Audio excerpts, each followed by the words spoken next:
નવદીપ પટેલ, ધોરણ 11 સાયન્સ રસાયણ વિજ્ઞાનના એકમ નંબર 2 માં આપ સૌનું સ્વાગત કરું છું।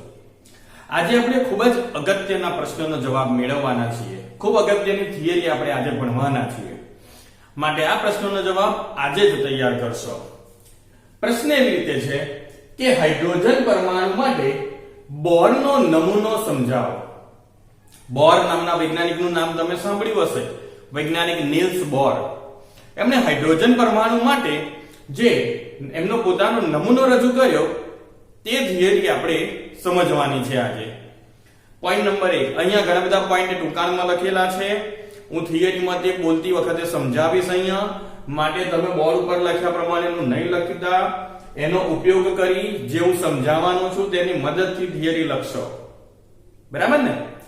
નંબર 1, વૈજ્ઞાનિક નીલ્સ બોર 1913 માં સૌ પ્રથમ હતા કે જેમણે હાઇડ્રોજન પરમાણુની રચના અને વર્ણપટ, હાઇડ્રોજન પરમાણુની રચના અને વર્ણપટ પરિમાણાત્મક રીતે સમજાવી શક્યા હતા।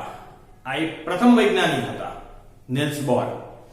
પોઈન્ટ બીજો, આ સિદ્ધાંત આધુનિક ક્વોન્ટમ યંત્ર શાસ્ત્રનો ન હતો। આધુનિક ક્વોન્ટમ યંત્ર શાસ્ત્રનો આ સિદ્ધાંત ન હતો, પરંતુ પરમાણ્વીય રચના અને વર્ણપટને સમજવા માટે ઘણો ઉપયોગી થયો।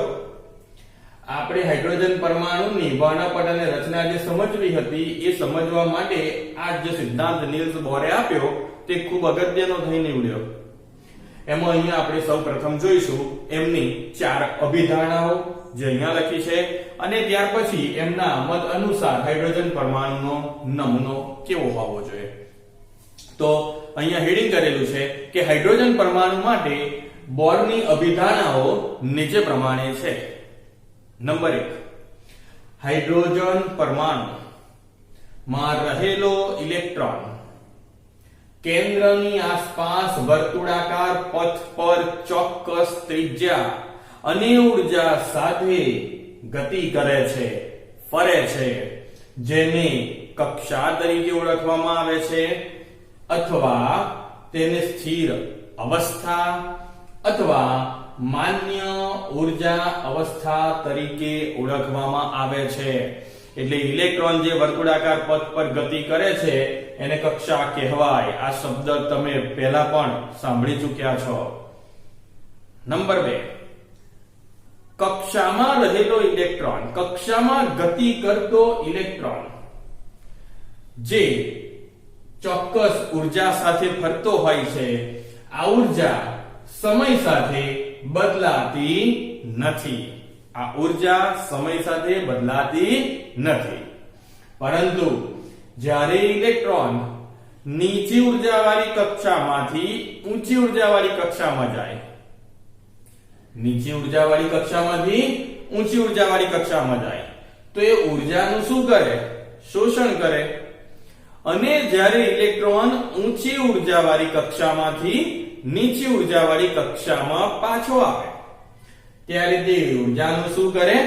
ઉત્સર્જન। અહીંયા ટૂંકમાં લખ્યું છે ઊની, એટલે ઊંચી ઊર્જાવાળી કક્ષામાંથી નીચી ઊર્જાવાળી કક્ષામાં ઇલેક્ટ્રોન આવે તો ઊર્જાનું શું કરે? ઉત્સર્જન। જે સમીકરણ 2.16 દ્વારા દર્શાવી શકાય એવું ચોપડીમાં લખ્યું છે, તો છે શું સમીકરણ 2.16? આ રહ્યું, મેં તમારી માટે અહીં લખ્યું છે। ડેલ્ટા એટલે તફાવત, E એટલે એનર્જી એટલે ઊર્જા, તો ડેલ્ટા E બરાબર EF minus EI। F final અંતિમ, I ઇનિશિયલ હે ને પ્રારંભિક શરૂઆત। તો અંતિમ ઊર્જામાંથી પ્રારંભિક ઊર્જાને બાદ કરીએ તો ઊર્જાનો તફાવત મળે। બે સ્થિર અવસ્થા કે જેમની વચ્ચે ઊર્જાનો તફાવત ડેલ્ટા E હોય, જે આપણે ઓલરેડી લખેલો છે ડેલ્ટા E તો આગળ, તો ડેલ્ટા E જેટલો તફાવત હોય એમાં સંક્રાંતિ થાય। સંક્રાંતિ થાય એટલે કે અવશોષણ થાય અથવા તો ઉત્સર્જન થાય। એટલે શોષણ થાય અથવા તો ઉત્સર્જન થાય એમ। તો એ જે વિકિરણની આવૃત્તિ, આ સંજ્ઞા લખી છે, વિકિરણની આવૃત્તિ નીચેના સમીકરણ દ્વારા આપી શકાય. ન્યુ બરાબર ડેલ્ટા E ના છેદમાં H, પણ ડેલ્ટા E એટલે ઊર્જાનો તફાવત, એટલે E2 માઈનસ E1, એટલે આપણે ફાઇનલ ને ઇનિશિયલ લખ્યું છે ને, એટલે ફાઇનલ એટલે 2 ને પ્રારંભિક ઇનિશિયલ એટલે 1 ના છેદમાં H. અહીં આપણે લખ્યું છે. આ જે રજૂઆત છે તે બોર આવૃત્તિ નિયમ તરીકે ઓળખવામાં આવે છે. ટૂંકો પ્રશ્ન પૂછે કે બોર આવૃત્તિનો નિયમ કોને કહેવાય, તો તમારે સીધો આ ત્રીજો પોઈન્ટ જ લખી દેવાનો, એ સિવાય કઈ બીજું નહીં લખવાનું એક માર્ક્સમાં.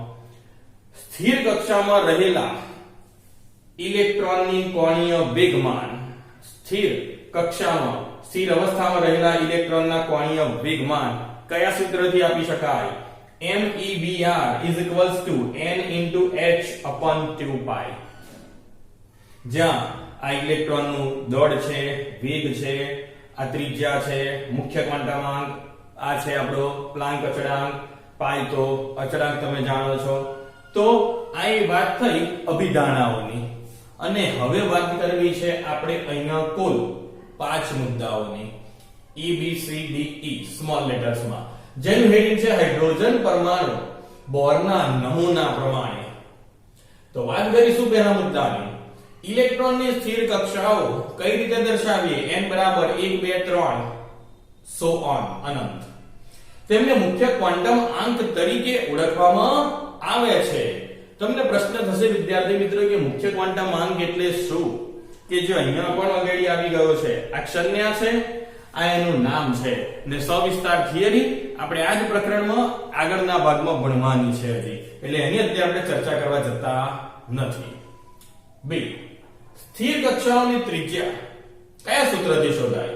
ત્રિજ્યા રેડિયસ r હે ને, અને ક્વોન્ટમ આંક n, એટલે લખ્યું છે Rn is equals to n square a0, n square a0. તો આ a0 શું છે? a0 એ અચળાંકનું મૂલ્ય છે, જે છે 52.9 એકમ છે પિકોમીટર, 52.9 પિકોમીટર. તો એ આ ત્રિજ્યા શોધવાનું સૂત્ર છે. હવે આપણે વાત કરીએ કે પ્રથમ સ્થિર અવસ્થા ની ત્રિજ્યાને હે ને ઉત્તરણ ચિહ્ન કર્યા છે, ત્રિજ્યાને બોર ત્રિજ્યા કહેવાય. પ્રથમ સ્થિર અવસ્થાની ત્રિજ્યાને શું કહેવાય? બોર ત્રિજ્યા કહેવાય. અને હાઇડ્રોજન પરમાણુના ઇલેક્ટ્રોન આ કક્ષામાં મળી આવે, કારણ કે હાઇડ્રોજનનો પરમાણુ ક્રમ 1, પ્રોટોન 1, ઇલેક્ટ્રોન 1, એટલે એક જ ઇલેક્ટ્રોન છે તો એ કક્ષા હશે એમ જ ફરતો હશે ને, માટે એવું કહેવાય છે કે જેમ મુખ્ય ક્વોન્ટમ આંકનું મૂલ્ય વધે તેમ પરમાણુની ત્રિજ્યામાં પણ વધારો થાય અને ઇલેક્ટ્રોન દૂર જશે. કોનાથી દૂર જશે? કેન્દ્રથી. ઇલેક્ટ્રોન દૂર જશે. કોનાથી દૂર જશે? એવું અહીંયા લખવું હોય તો લખી રખાય કે કેન્દ્રથી દૂર જશે, મારાથી તમારાથી નહીં, કેન્દ્રથી દૂર જાય. ત્રીજું, સી, ઇલેક્ટ્રોન સાથે સંકળાયેલી ઊર્જા જેને સ્થિર અવસ્થા ઊર્જા કહેવાય તે કયા સમીકરણથી આપી શકાય? En બરાબર -RH કૌંસમાં 1/n2 n બરાબર ધપુસ ધન પૂર્ણાંક સંખ્યા 1 2 3. RH રીડબર્ગ વૈજ્ઞાનિકનો અચળાંક છે, જેનું મૂલ્ય છે 2.18 ગુણાકારમાં 10⁻18, 2.18 ગુણાકારમાં 10⁻18 જૂલ એકમ છે એનો. હવે માનો કે આપણી પાસે n બરાબર 1 હોય તો ઊર્જાનું મૂલ્ય કેટલું? તો આપણે n બરાબર કેટલા મૂક્યા? 1, એટલે En ને શું લખાય? E1. એવી રીતે અહીંયા 2 માટે લખાય E2. આ RH નું મૂલ્ય અને માઈનસ સંજ્ઞા તો ખરી જ, RH નું મૂલ્ય 2.18 10⁻18 લખેલું છે બંનેમાં. ઓકે, 1/n2 n કેટલો લીધો? 1, 1 નો વર્ગ કરો. નીચેનામાં n કેટલો લીધો? 2, 2 નો વર્ગ કરી દો. 1 નો વર્ગ તો 1 થશે, એટલે જવાબ એનો 1 થશે. 2 નો વર્ગ તો 4 થશે, એટલે આ જવાબનો ભાગ 4 થી કરો, એટલે જવાબ આવશે -0.545 10⁻18 જૂલ. તો આવી રીતે આપણે ઊર્જા શોધી શકીએ.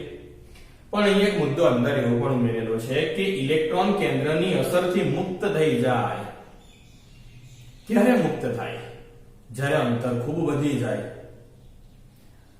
એટલે ઊર્જાનું મૂલ્ય કેટલું થઈ જાય? શૂન્ય.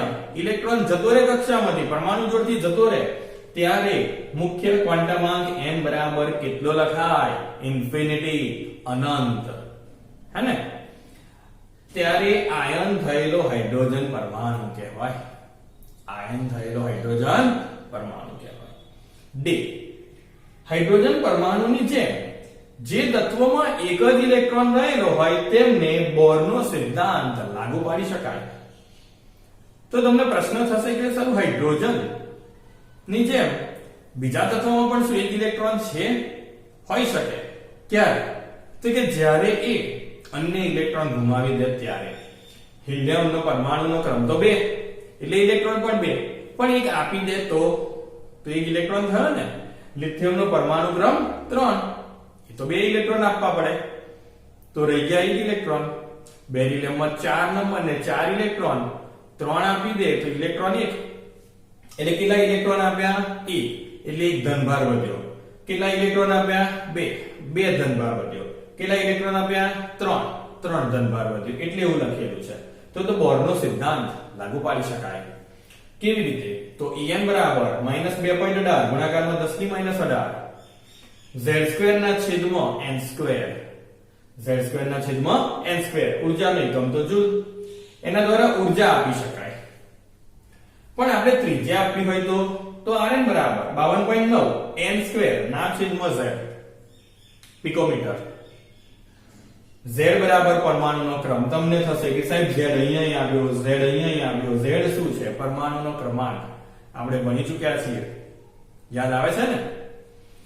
તેના દ્વારા ત્રિજ્યા આપી શકાય. E, કક્ષામાં ઘૂમતા ઇલેક્ટ્રોનના વેગ પણ નક્કી કરી શકાય. ઇલેક્ટ્રોનનો વેગ નક્કી કરી શકાય. કેવી રીતે નક્કી કરી શકાય? તો કે જેનું સમીકરણ અહીંયા આપણને આપવામાં તો આવ્યું નથી, પણ એટલું જાણી લેજો કે ઇલેક્ટ્રોનના વેગની માત્રા કેન્દ્રના ધનભારના વધારા સાથે વધે છે. ઇલેક્ટ્રોનના વેગની માત્રા કેન્દ્રના ધનભારના વધારા સાથે વધે છે અને મુખ્ય ક્વોન્ટમાંકના વધારા સાથે ઘટે છે. તો આ ખૂબ જ અગત્યની થિયરી, જેમાં બોરનો હાઇડ્રોજન પરમાણુ માટેનો નમૂનો, એમાં અભિધારણાઓ અને બોરના મત પ્રમાણે હાઇડ્રોજનનો નમૂનો, એની આપણે અહીંયા ચર્ચા કરી લીધી. આગળ વાત કરીશું બોરના પરમાણુ નમૂનાની મર્યાદાઓ. વૈજ્ઞાનિક બોરે પરમાણુને જે નમૂનો આપ્યો એની મર્યાદાઓ કઈ હતી તેની વાત કરવી છે. તો સૌપ્રથમ આપણે વાત કરીશું કે હાઇડ્રોજન પરમાણુ માટે જે બોરે નમૂનો આપ્યો, બેશક એટલે વાસ્તવિક રૂપે ખરેખર સાચે જ રુથરફર્ડના કેન્દ્રીય નમૂના કરતાં તો ખૂબ જ સુધારા હતા એમાં. કારણ કે હાઇડ્રોજન અને હાઇડ્રોજન જેવા આયનો કે જે એક જ ઇલેક્ટ્રોન ધરાવતા, તેમની સ્થિરતા અને રેખાવર્ણપટ સમજાવી શક્યો હતો બોર. પરંતુ હજી પણ કેટલાક મુદ્દા ન સમજાવી શક્યો. નંબર 1, આધુનિક સ્પેક્ટ્રોસ્કોપીમાં જે પદ્ધતિઓ છે તેમાંથી જે રીતે હાઇડ્રોજનનું અવલોકન કરવામાં આવ્યું કે હાઇડ્રોજન પરમાણુના વર્ણપટને વધારે સૂક્ષ્મ રીતે સમજાવાયો જોવો હતો, તે છતાં પણ આટલી સૂક્ષ્મ રીતે વૈજ્ઞાનિક બોર આ નમૂનાને સમજાવી શક્યા નહીં હાઇડ્રોજનના. ત્યારબાદ અગત્યની બાબત તો એ છે મિત્રો કે છેલ્લી લાઈન આપ જોઈ રહ્યા હશો, હાઇડ્રોજન સિવાયના અન્ય પરમાણુઓના વર્ણપટ સમજાવવા માટે પણ વૈજ્ઞાનિક બોર અસમર્થ રહ્યા. કારણ કે એ તો માત્ર હાઇડ્રોજનની સમજણ આપી શક્યા, અને હાઇડ્રોજન જેવા આયનો કે જેમની પાસે માત્ર એક જ ઇલેક્ટ્રોન હોય, પરંતુ બધા જ પરમાણુઓ પાસે તો એક ઇલેક્ટ્રોન ન હોય ને. તો ઉદાહરણ લઈએ કે હિલિયમ પરમાણુમાં તો માત્ર 2 જ ઇલેક્ટ્રોન છે, તે છતાં પણ તેઓ આ વર્ણપટ સમજાવી શક્યા ન હતા. ત્યારબાદ બોરનો જે સિદ્ધાંત છે તે ચુંબકીય ક્ષેત્રની હાજરીમાં, કૌંસમાં લખ્યું છે ઝીમેન અસર, વિદ્યુતીય ક્ષેત્રની હાજરીમાં, કૌંસમાં અન્ય નામ છે સ્ટાર્ક અસર. વર્ણપટીય રેખાના વિપાટન એટલે વિભાજન પણ વૈજ્ઞાનિક બોર ન સમજાવી શક્યા. ચુંબકીય ક્ષેત્ર અને વિદ્યુતીય ક્ષેત્ર તો તમે આગળ સમજેલા જ છો, અને આ જે વિભાજન છે તેની થિયરી અને તેની ઉમદા માહિતી આપણને ધોરણ 12 સાયન્સમાં મળવાની જ છે. બીજી મર્યાદા કે પરમાણુઓ રાસાયણિક બંધથી જોડે જતા હોય છે અને અણુ બનાવી બેસે છે, અણુ બનાવે છે, અણુ બનાવવા સમર્થ છે, સક્ષમ છે. શા માટે? આ મુદ્દો પણ વૈજ્ઞાનિક બોર સમજાવી શક્યા નહીં.